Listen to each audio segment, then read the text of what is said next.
Alright, here's my Mini. Okay, for those of you that don't know, a Mini 14 is just a shrunk down version of the M14 that fires the 223. The full size M14 fires the 7.62 or 308.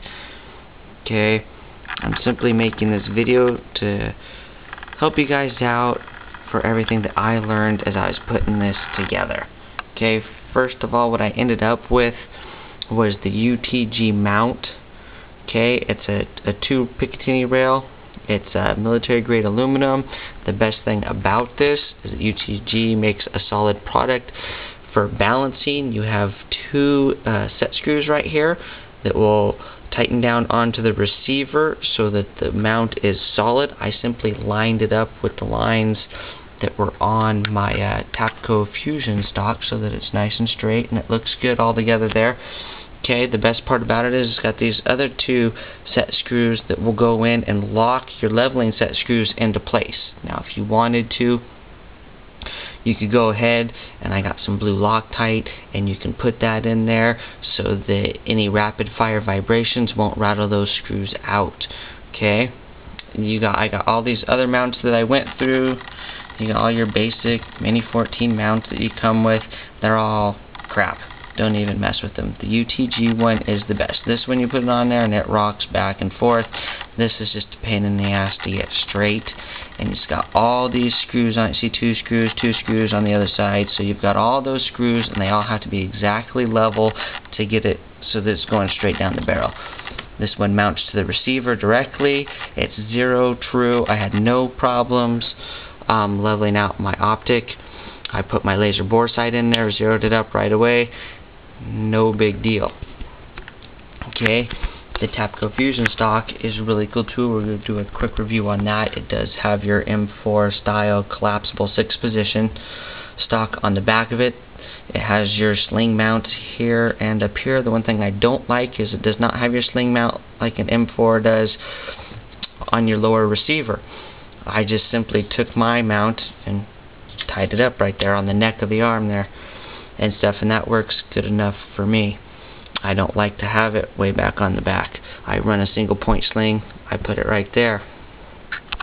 Okay, the other good part about this is if you take this cover off that comes with the Tapco stock, it reveals a Picatinny rail here on the bottom, which allows for the foregrip, or if you wanted to put a bipod or something else on there, you can do that as well. It also has the Picatinny rail on the top.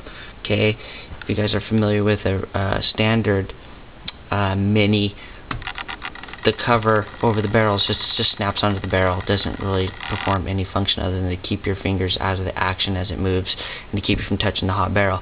This one actually has Picatinny rail on it. The good thing about it too is that it is grooved down the center so you can still use your iron sights. Now I've negated that simply because I put the red dot at a 45-degree angle off my long range optic so that I have my long range and my close range with no iron sights. Now another thing too, when you're getting your 45-degree mounts, you notice this one does cover the whole length of my red dot. The first one I got did not. As you can see, it wouldn't allow for the whole base to be covered. It sort of hang off the back. It looked really stupid and I didn't feel it was secure enough, so I found a longer one.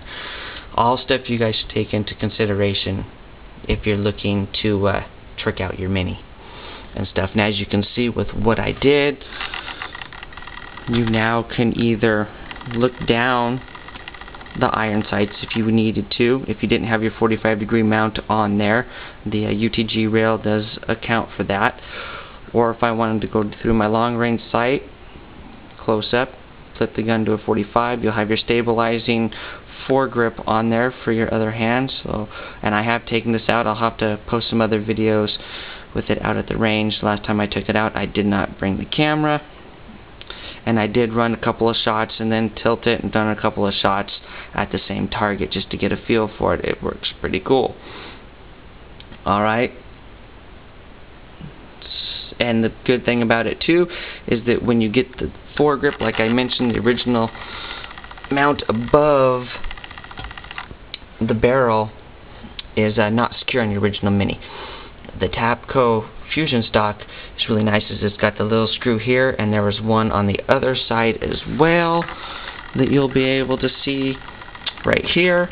and that secures this onto the stock so that you do have a level, true platform for any optics that you wanted to put on that Picatinny rail. Now, it does make teardown a little bit more difficult because you got to take those screws out, because once you drop the lower assembly, trigger assembly, to pop the barrel off on your old original stock, it just pulls right out. Now, on this one, you're going to have to remove those screws to be able to do that. But all in all, it looks really cool. So there you have it, what I did to my Mini. Thanks for watching.